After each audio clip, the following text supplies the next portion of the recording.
Radhe Radhe friends. ओम गम गणपते नमः। ओम नमो भगवते वासुदेवाय। श्री राधे राधे। आप सभी भक्तजनों का इस नई वीडियो में स्वागत है। श्री गीता ज्ञान 16वें अध्याय के आरंभ में भगवान श्री कृष्ण ने निष्काम भाव से आचरण करते हुए शास्त्रीय गुण तथा आचरण का वर्णन दैवी संपत्ति के रूप में किया। बाद में शास्त्र विरुद्ध आसुरी संपत्ति का वर्णन किया। उसके बाद आसुरी स्वभाव वाले लोगों के पतन की बात कही और कहा कि काम, क्रोध और लोभ ही आसुरी संपत्ति के मुख्य अवगुण हैं और वे तीनों नरक के द्वार हैं।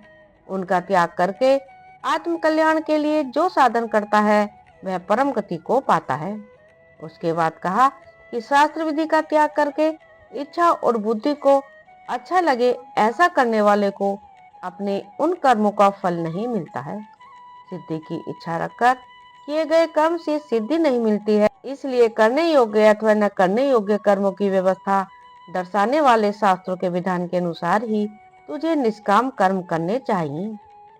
इस उपदेश से अर्जुन के मन में शंका हुई कि जो लोग शास्त्र विधि छोड़कर इच्छा अनुसार कर्म करते हैं उनके कर्म निष्फल हो जाते हैं, वह तो ठीक है, लेकिन ऐसे लोग भी हैं जो शास्त्र विधि न जानने से तथा दूसरे कारणों से शास्त्र विधि छोड़ते हैं, फिर भी यज्ञ पूजा आदि शुभ कर्म तो श्रद्धापूर्वक करते हैं। उनकी क्या स्थिति होती है, यह जानने की इच्छा से अर्जुन भगवान से पूछते हैं। अर्जुन बोले, हे कृष्ण, जो शास्त्र विधि छोड़कर श्रद्धा युक्त होकर पूजा करते हैं उनकी स्थिति कैसी होती है, सात्विक, राजसी या तामसी? श्री भगवान बोले, मनुष्य की वह शास्त्रीय संस्कारों से रहित केवल स्वभाव से उत्पन्न श्रद्धा सात्विकी और राजसी तामसी ऐसे तीनों प्रकार की ही होती है। उसको तू मुझसे सुन। हे भारत, सभी मनुष्य की श्रद्धा उनके अंतःकरण के अनुरूप होती है। यह पुरुष श्रद्धा में है, इसलिए जो पुरुष जैसी श्रद्धा वाला है वह स्वयं भी वही है। सात्विक पुरुष देवों को पूजते हैं, राजस पुरुष यक्ष और राक्षसों को तथा अन्य जो तामस मनुष्य हैं वे प्रेत और भूतगणों को पूजते हैं। जो मनुष्य शास्त्र विधि से रहित केवल मन कल्पित घोर तप को तपते हैं तथा दम और अहंकार से युक्त तथा कामना, आसक्ति और बल के अभिमान से भी युक्त हैं, जो शरीर रूप से स्थित भूत समुदाय को और अंतःकरण में स्थित मुझ परमात्मा को भी क्रस करने वाले हैं, उन अज्ञानियों को तू आसुर स्वभाव वाले जान। भोजन भी सबको अपनी अपनी प्रकृति के अनुसार 3 प्रकार का प्रिय होता है और वैसे ही यज्ञ, तप और दान भी 3-3 प्रकार के होते हैं। उनके इस पृथक पृथक भेद को तू मुझसे सुन। आयु, बुद्धि, बल, आरोग्य, सुख और प्रीति को बढ़ाने वाले, रस युक्त, चिकने और स्थिर रहने वाले तथा स्वभाव से ही मन को प्रिय ऐसे आहार अर्थात भोजन करने के पदार्थ सात्विक पुरुष को प्रिय होते हैं। कड़वे, खट्टे, लवण युक्त, बहुत गर्म, तीखे, रूखे, दाहकारक और दुख, चिंता तथा रोगों को उत्पन्न करने वाले आहार अर्थात भोजन करने के पदार्थ राजस पुरुष को प्रिय होते हैं। जो भोजन अधपका, रस रहित, दुर्गंध युक्त, वासी और उच्छिष्ट है तथा जो अपवित्र भी है, वह भोजन तामस पुरुष को प्रिय होता है। जो शास्त्र विधि से नियत यज्ञ करना ही कर्तव्य है, इस प्रकार मन को समाधान करके फल न चाहने वाले पुरुषों द्वारा किया जाता है, वह सात्विक है। परंतु हे अर्जुन, केवल दंभाचरण के लिए अथवा फल को भी दृष्टि में रखकर जो यज्ञ किया जाता है उस यज्ञ को तू राजस जान। शास्त्र विधि से हीन, अनुदान से रहित, बिना मंत्रों के, बिना दक्षिणा के और बिना श्रद्धा के किए जाने वाले यज्ञ को तामस यज्ञ जान। देवता, ब्राह्मण, गुरु और ज्ञानी जनों का पूजन, पवित्रता, सरलता, ब्रह्मचर्य और अहिंसा, यह शरीर संबंधी तप कहा जाता है। जो उद्वेग न करने वाला, प्रिय और हितकारक व यथार्थ भाषण है तथा जो वेद शास्त्रों के पठन का एवं परमेश्वर के नाम जप का अभ्यास है, वही वाणी संबंधी तप कहा जाता है।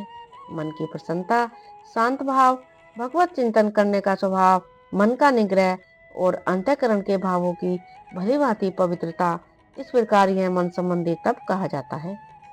फल को न चाहने वाले योगी पुरुषों द्वारा परम श्रद्धा से किए हुए उस पूर्वोक्त 3 प्रकार के तप को सात्विक कहते हैं। जो तप सत्कार, मान और पूजा के लिए तथा अन्य किसी स्वार्थ के लिए भी स्वभाव से या पाखंड से किया जाता है, वह अनिश्चित और क्षणिक फल वाला तप यहाँ राजस कहा गया है।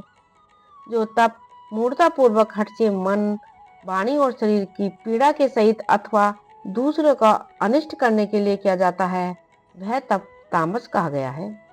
दान देना ही कर्तव्य है, ऐसे भाव से जो दान देश तथा काल और पात्र के प्राप्त होने पर उपकार न करने वाले के प्रति दिया जाता है, वह दान सात्विक कहा गया है। किंतु जो दान क्लेश पूर्वक तथा प्रत्यु उपकार के प्रयोजन से अथवा फल को दृष्टि में रखकर दिया जाता है, वह दान राजस कहा गया है। जो दान बिना सत्कार के अथवा तिरस्कार पूर्वक अयोग्य देश काल में कुपात्र के प्रति दिया जाता है, वह दान तामस कहा गया है। ओम तत्सत। ऐसे यह 3 प्रकार का सच्चिदानंद घन ब्रह्म का नाम कहा गया है। उसी से सृष्टि के आदिकाल में ब्राह्मण और वेद तथा यज्ञ आदि रचे गए हैं। इसलिए वेद मंत्रों का उच्चारण करने वाले श्रेष्ठ पुरुषों की शास्त्र विधि से नियत यज्ञ, दान और तप रूप क्रियाएं सदा ओम इस परमात्मा के नाम का उच्चारण करके ही आरंभ होती है। तत् अर्थात तत् नाम से कहे जाने वाले परमात्मा का ही यह सब है। इस भाव से फल को न चाहकर नाना प्रकार की यज्ञ, तप रूप क्रियाएं तथा दान रूप क्रियाएं कल्याण की इच्छा वाले पुरुषों द्वारा की जाती है।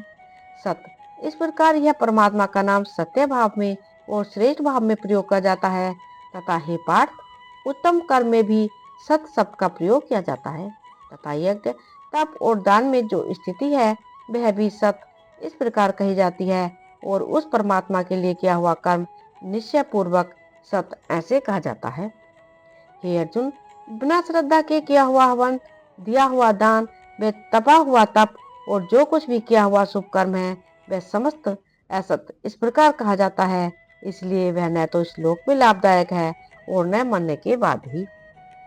ओम तत्सदिति श्रीमद् भगवद गीता उपनिषदु ब्रह्मविद्यायाम योग शास्त्रे श्री कृष्ण अर्जुन संवादे श्रद्धा त्रय विभाग योगो नाम सप्तदशो अध्याय। इस प्रकार उपनिषद, ब्रह्म विद्या तथा योग शास्त्र रूप श्रीमद् भगवद गीता के श्री कृष्ण अर्जुन संवाद में श्रद्धा त्रय विभाग योग नामक 17वां अध्याय संपूर्ण हुआ। श्री राधे राधे। ओम नमो भगवते वासुदेवाय। यदि आपने इस चैनल को अभी तक सब्सक्राइब नहीं किया है तो प्लीज़ सब्सक्राइब करें। प्लीज़ ज़्यादा से ज़्यादा शेयर करें, लाइक करें और कमेंट करें। धन्यवाद।